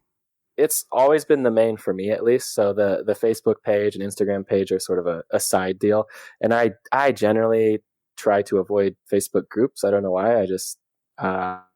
it's my issue and not necessarily the Facebook group issues, but I do have a prejudice against them, and I find there's a fair bit of toxicity that I guess I don't want to get into too much because I should be able to back up my claims with some evidence, and I guess I don't really have any. It's more of just like a feeling. So I prefer to just stick to my page and what I offer, and then I think YouTube just has a more constructive vibe to it, to put that as vaguely as possible, but that's my. I would agree with that in terms of Facebook groups. It's mainly, people, individuals who have, pages, or if their site is kind of set up as a group, following those people on Facebook, and then there's a list of channels on YouTube, but not really in the sense of any sort of organized community. I think I've joined some groups, whether it's like a weathering group or a Union Pacific modelers group, but kind of quickly got out of those once I saw some of the things that were being posted and shared, and not because it was negative or anything, but just I didn't have as much interest in it as some of the other things going on. Yeah. There's they're trying to think of how to say this. There's a lot of quote unquote general interest groups, I would say, out there for model railroading. I know there's a bunch of like there's a ton. Yeah.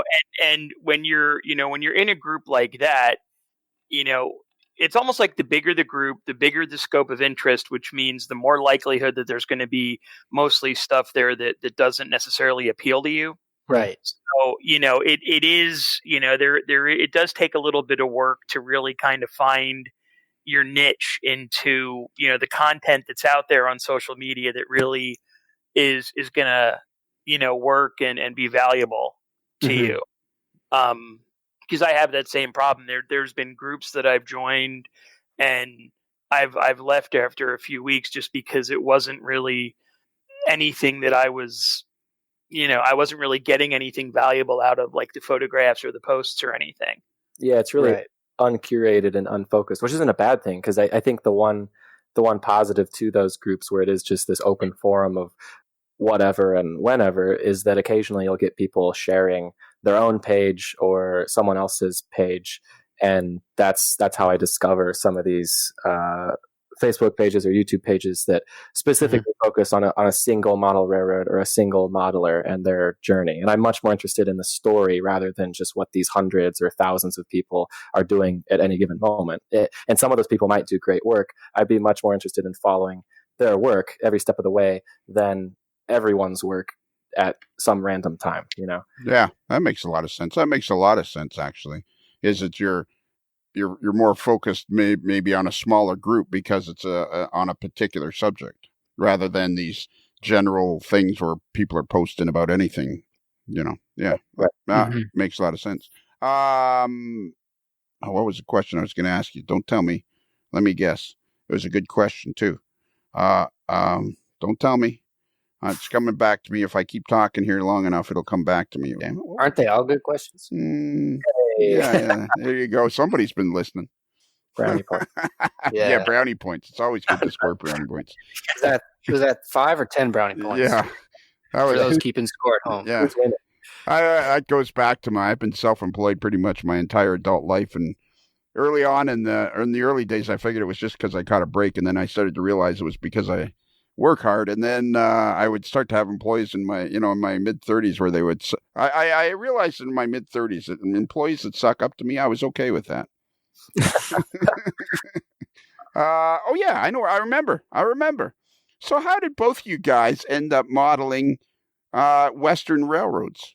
Like both you guys are about not as far away as you can, but Cam in Indianapolis and John in Chicago. Both you guys are modeling way out there west. How did you end up doing that? John, you go first. So I always had an interest in the Pacific Northwest when my uncle moved out here, and we visited, it must have been 10 or 11, and just came out here with the mountains and, the tall trees, and just fell in love with it. And so, as well as, one of the big influences in my modeling was Joe Fugate's Siskiyou line. And, just seeing his Southern Pacific equipment kind of roll through, what he had modeled in Oregon, I was really, really captivated by that. And so in conversations with Bob Sprague, I had actually been interested or expressed that interest in modeling, something out in Oregon. I was thinking Salem, Oregon, just as which I think is in the Union Pacific's Brooklyn subdivision, just south of Portland. Interested in some of the paper products and industrial switching that goes on there, as well as the density of mainline traffic. But he kind of pushed me away a little bit and suggested something up in Idaho. I think Union Pacific's S line, and I wasn't too interested in Idaho, and kind of pushed the conversation back to Oregon. And he suggested the Cascade sub, and I really wasn't too sure what the Cascade sub was. I thought it was, the Siskiyou line. And so I just said, sure, why don't we go with it? And then upon further research, really kind of fell in love with what I was modeling. And this spring, when I was able to take the trip down and see it in person for the first time, was very pleasantly surprised that I liked it a lot, and felt like it was the perfect thing to model. And I really, at this point, if I were to build another layout or start planning for one, it would definitely be the Union Pacific in Oregon. Right. That's cool that Bob Sprague had something to do with it. Oh yeah. There's a great website on the Cascade sub, mainly focused on the Southern Pacific, but I think he came across it and shared it with me, and it really gave him enough information to design something of meaningful, of significance, and kind of hit all the parameters I was looking for. And it just happened that kind of worked out. So I'll ask you a quick question. So, you guys are, I'll never forget the first time back in the early 80s, mid 80s. I got my first Atlas Cato drive locomotive. I thought I'd died and gone to heaven.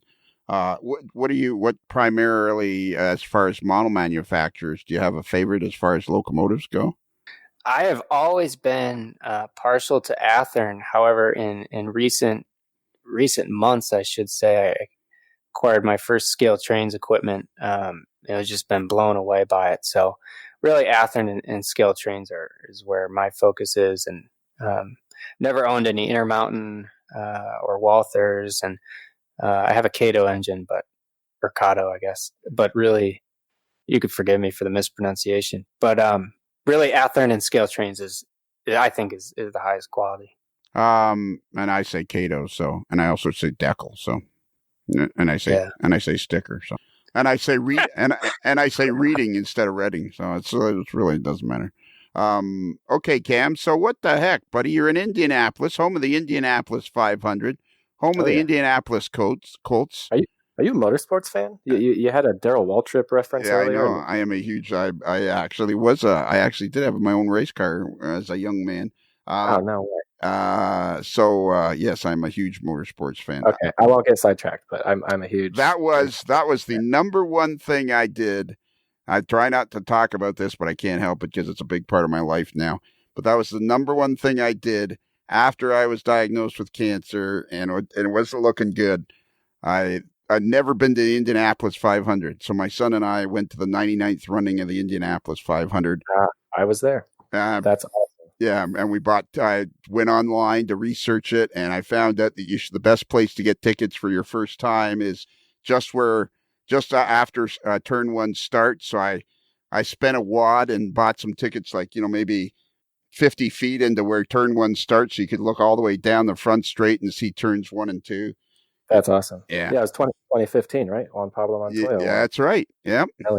Yeah, I'm a huge IndyCar fan. That's like, it's model rating first, and then next to that is IndyCar, F1, NASCAR, IMSA, all that. So, okay, That's a different podcast. That's a different podcast, exactly. But yes, there is nothing like, somebody told me there's nothing like being just in turn one for the start of the Indianapolis 500, and they were exactly right.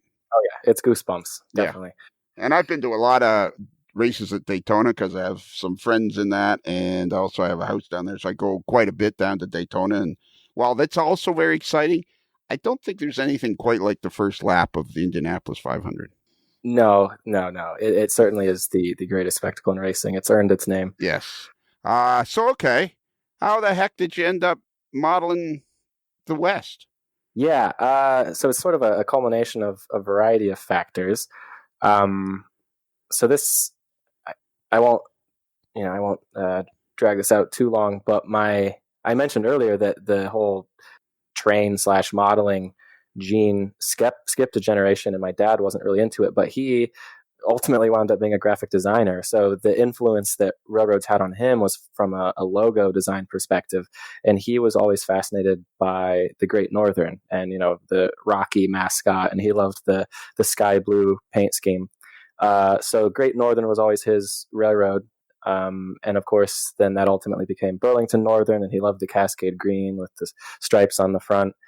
And, another round of mergers, and now it's BNSF.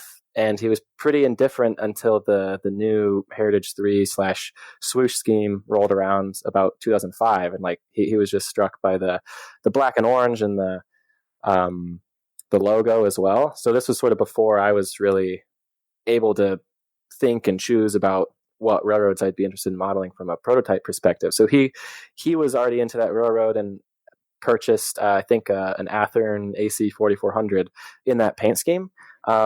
And again, this is before I've made up my mind on what to model, but it was sort of circulating, and we had an idea that this was an interesting prototype. And on top of that, as I've grown older, I've just become far more fond of the Western United States. Nothing against the Eastern half, but I love the mountains out west. I love Western timberland forest with the high canopies and the conifers and your fern forest floors and all that, and the rain. It's just it's amazing. I love the scenery, especially like John said, in the Pacific Northwest.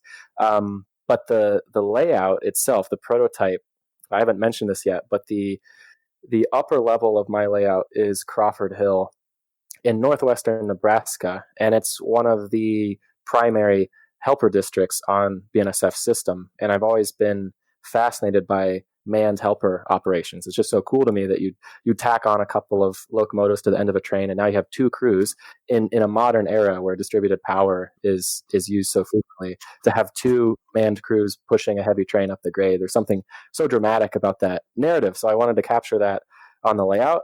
So I picked Crawford Hill as my prototype, and then the lower level, and this is terrible model railroad planning, but the lower level was sort of in flux, and it wasn't particularly important where it was. So initially, I just picked sort of the Twin Cities area. But the more I got into it, I realized that just from a geographical perspective, the routing didn't make much sense. And on top of that, I was pretty uninspired by the scenery.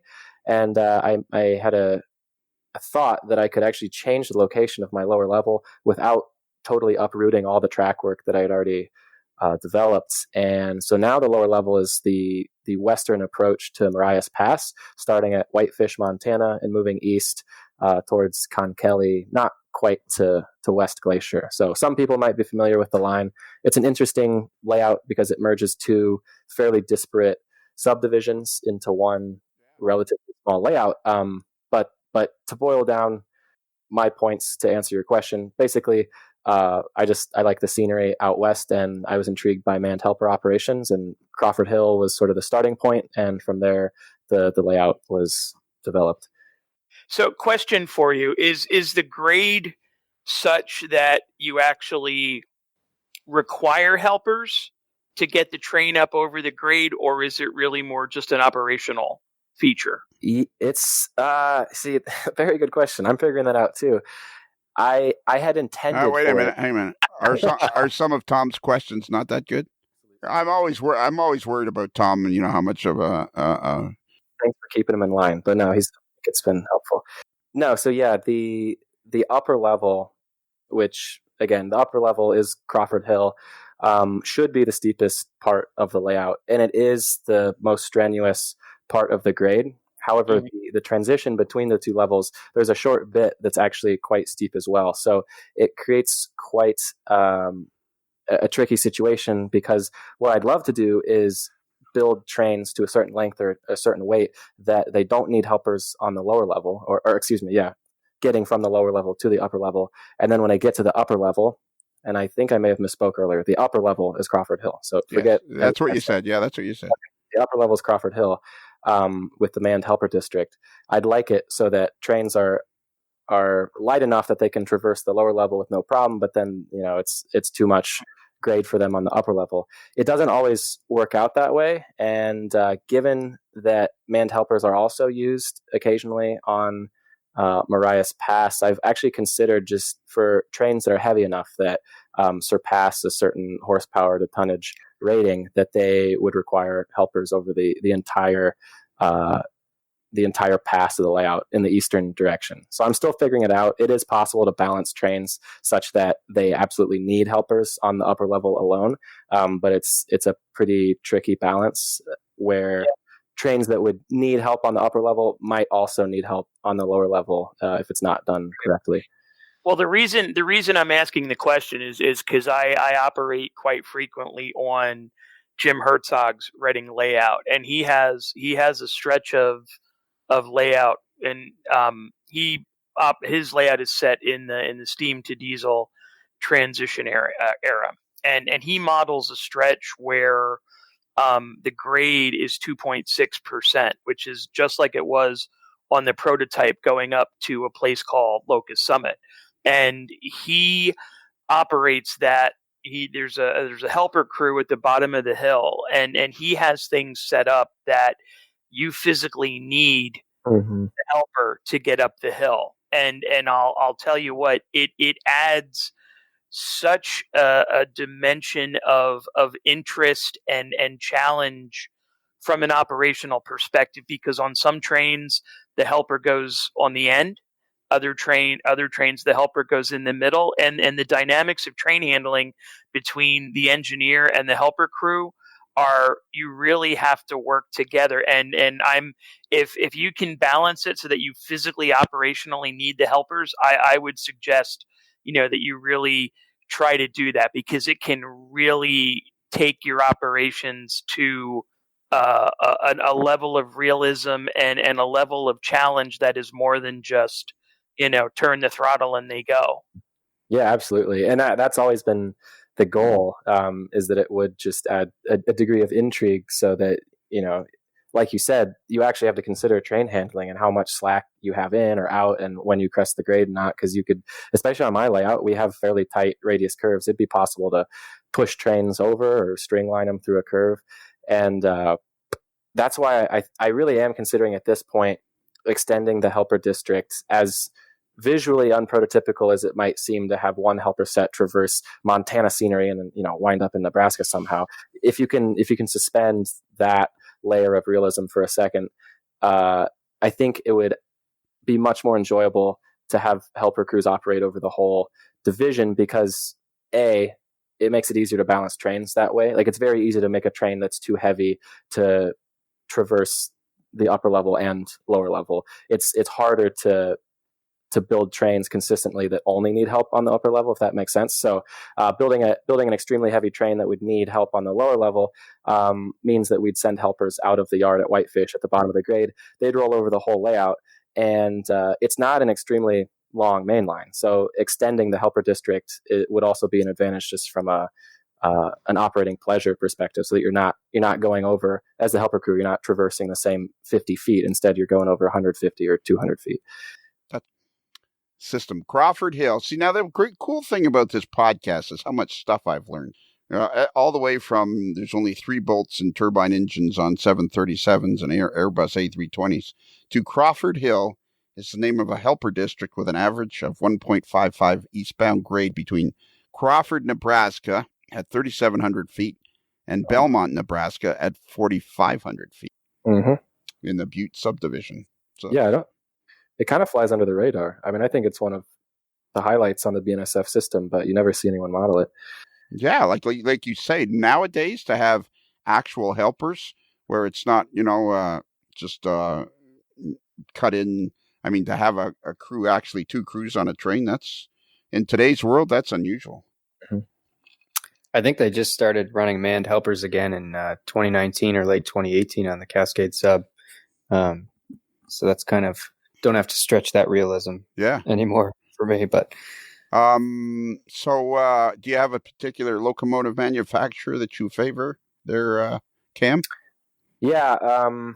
So I've always been partial to Intermountain, only because I've in recent years appreciated the releases they've come out with. But like John mentioned, ever since Scaled Trains has entered the market, and I don't, it sounds kind of bandwagon. You'd be like, oh, Scaled Trains is amazing.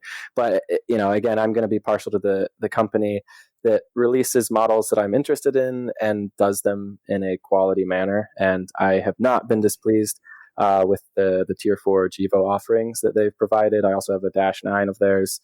And then they're offering some Tier 2 / Tier 3 ES44s coming this spring. So there's just like a lot of BNSF content that I can consume, and the models are amazing. So Scale Trains by far is my favorite. Yeah, they've really set they've set a pretty high bar for sure.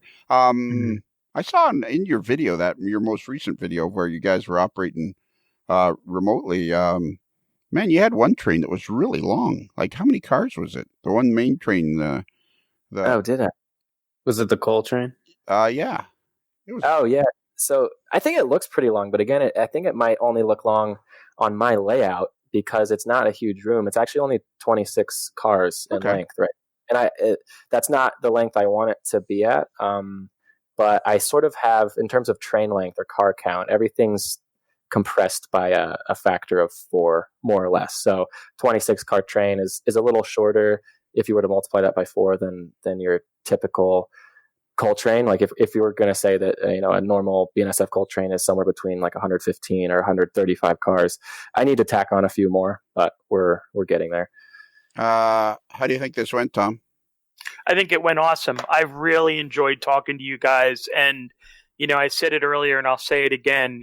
Really, really impressive work that you're doing, from the construction to the scenery to your weathering. Just keep it up. I mean, really, really impressive work. And I liked both of your pages So I am looking forward to following you guys and seeing a lot more.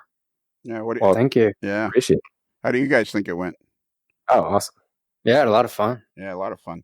Now we still have to do Kelly questions, but I got a feeling that would be a fairly involved process. And out here in the East, it's getting late, eh, Tom? Yeah, it's about 10:30. Oh, don't tell everybody. Just late. See, just say late. See, it's all showbiz, Tom. We're in showbiz now, buddy. Yeah. The late show. We need you need 8x10 glossies. That's what we got to do is start sending out 8x10 glossies. We need to have enough Patreon people that we can get a small studio and you come in the door and there's a receptionist there that's wearing glasses from the 50s, with a big beehive hairdo, and all across the back is 8x10 glossies of here's Hard Part who's in charge of that's what we need. The whole thing has to be 50s, 60ish style. like the guys from Buffalo that I always talk about, Irv Weinstein and the Weatherman and that. We need that whole 60s. So do you have a box of 8x10 glossies, Tom? No, but I could probably get some. Yeah, we need to do that for Tom Stock. One of you guys has to come to Tom Stock. I'm telling you, one of you guys has to come to Tom Stock. If you're not, Just one? Well, both of you would be perfect. That would be ideal. It'd be so much fun. So okay, we're gonna do the Kelly questions on another night then. That sounds good to me. Yeah, sounds good. And we'll do it as this is our first ever. I believe this is our first ever dual interview in the 6 years we've been doing this. 6.5 years we've been doing this podcast. I think this is the first time we've interviewed two people together. I got a feeling. I hope you guys don't end up like Lewis and Martin, where eventually you end up fighting with each other or something. Because I got a feeling most of the time you guys, when you're on the podcast, you're going to be doing it together. Oh, perfect. Yeah. No, I don't expect we'll I guess that'll be okay. Yeah. And Kelly questions will be a riot doing it together with both of you guys. That's going to be like a big show on its own. That's going to be complicated to score. Yes, that's the thing. See, we're going to have to. It won't be there'll be no fooling around. It's going to be complicated scoring. The whole thing is just going to be epic. Oh, I can't wait. Yeah, we'll do that after. We'll do that in a few weeks. We will make arrangements, and we will do that sooner rather than later. You guys are going to be on again, anyways, lots of times. You guys are just the coolest. Just the cool. The reason is, it's like I stumbled onto Uncle Dave and Hard Part and Tom and all the people that show up on the podcast. It's all because they're enthusiastic, and you guys are enthusiastic, and I'm very enthusiastic about. I'm very, very enthusiastic about the younger generations in the hobby, because I think it's just way bigger than anybody.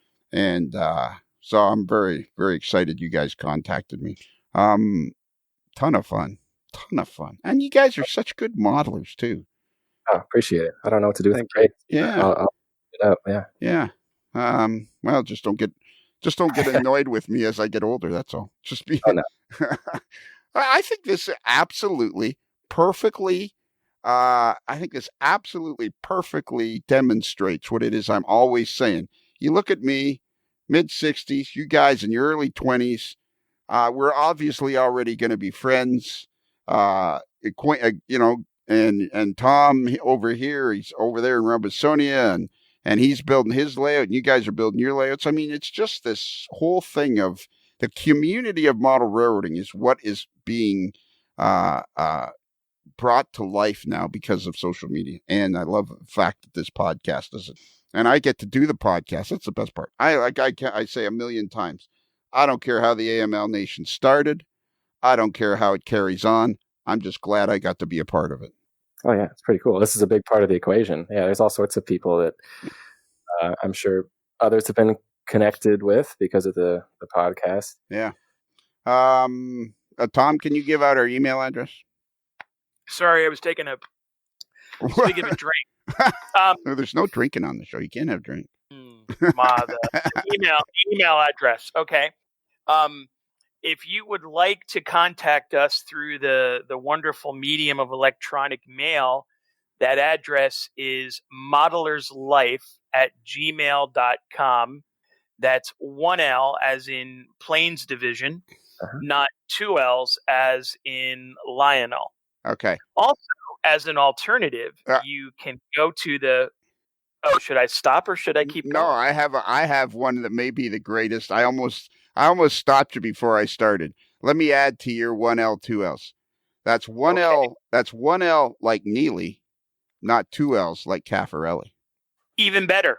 There you go. I bow to your superior wisdom on that one. We did that on purpose. Yeah, I know. I know. But if you can't remember how to spell Nealy or Caffarelli, what you can do is go to our webpage, which is amodelerslife.com, and you click on the photo of Bruce, the moderately agitated mailboy, and that will automatically send us an email so we can hear your thoughts. And if you're lucky, maybe we'll even read them on the air. Exactly.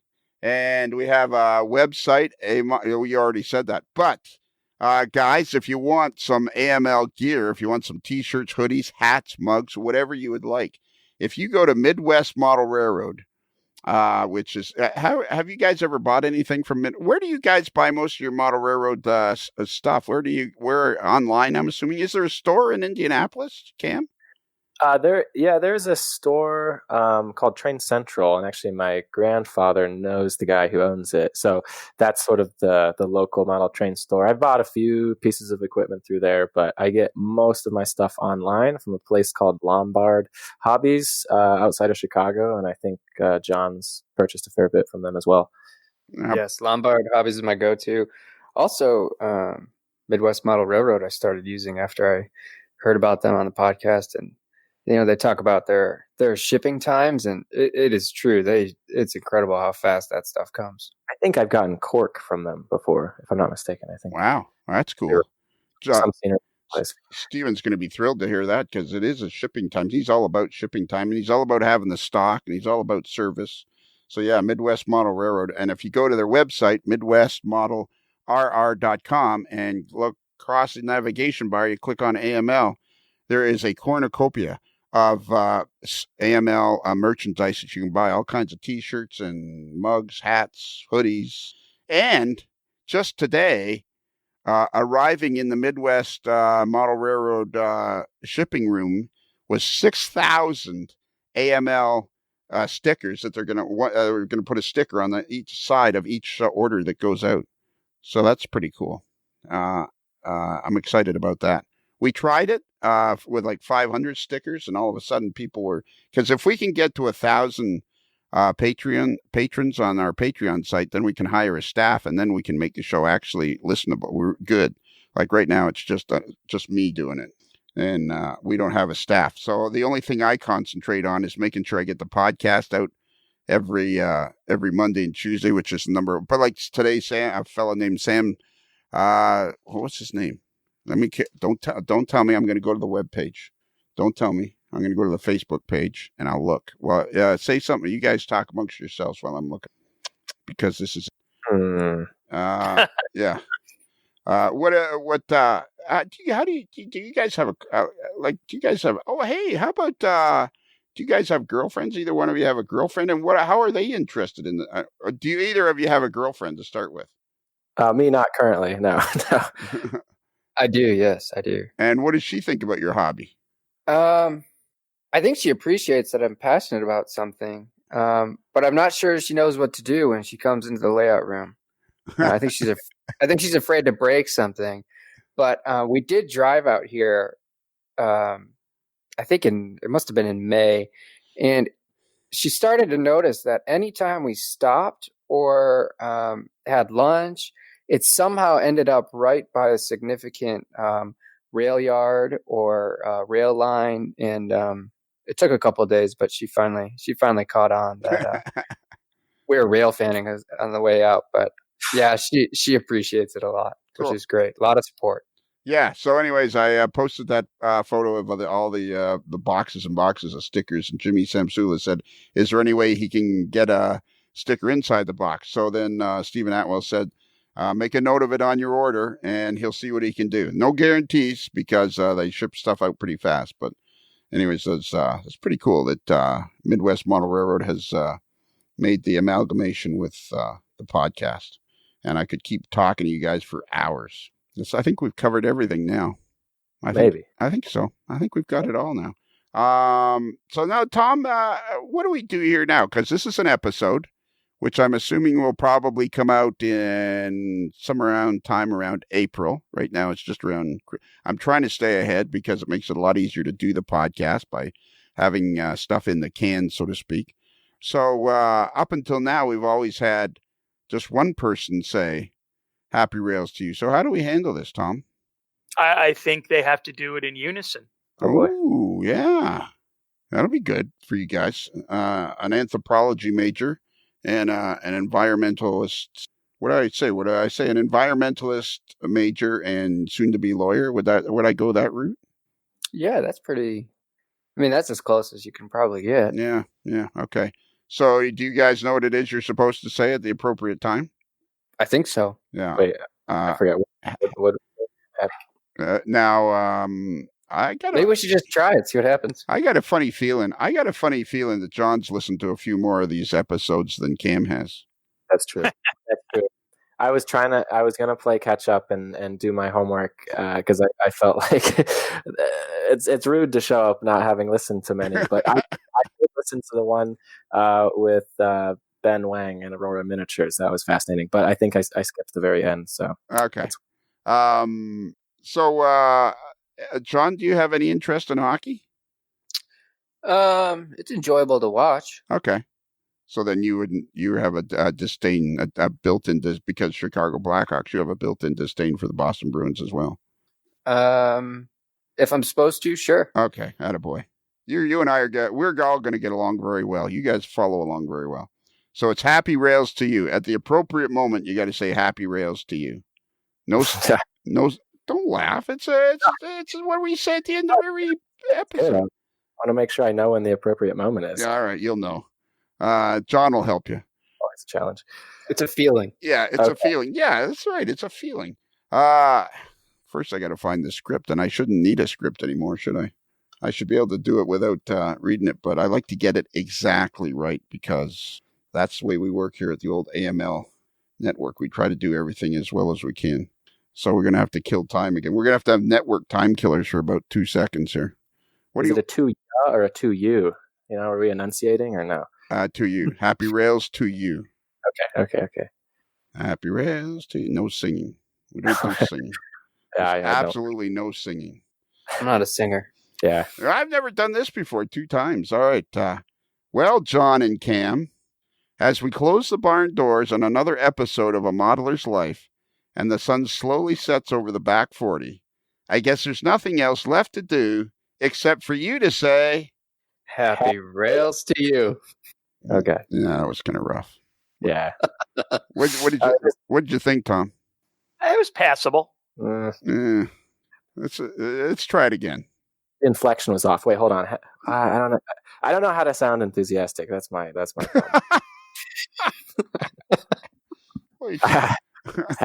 Yeah, I can't even bring myself to practice with my mic on right now. So we'll just go for take 2, I guess. All right. Okay. How many takes are we allowed? We can do 3. I mean, this is all entertaining stuff. This is all quality. This is all quality podcasting at this point. Right now, Ken Zeska, he insists his name is pronounced Zeska, Fresca Zeska.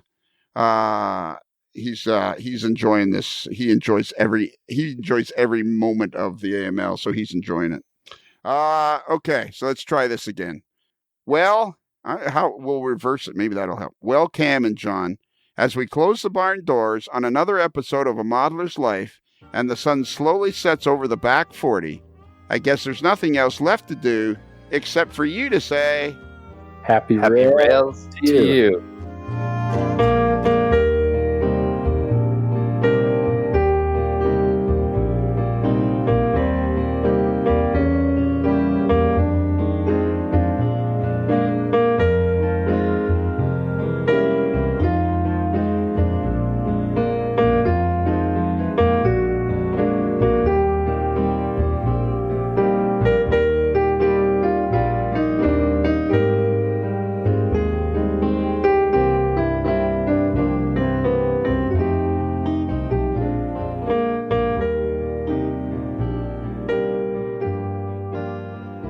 Kyle and Busted Knuckle, guests of a Modeler's Life podcast, stay at the Casa del Sol Motor Court and Inn, where late night dancing at the Rumba Room is a magical event to be experienced.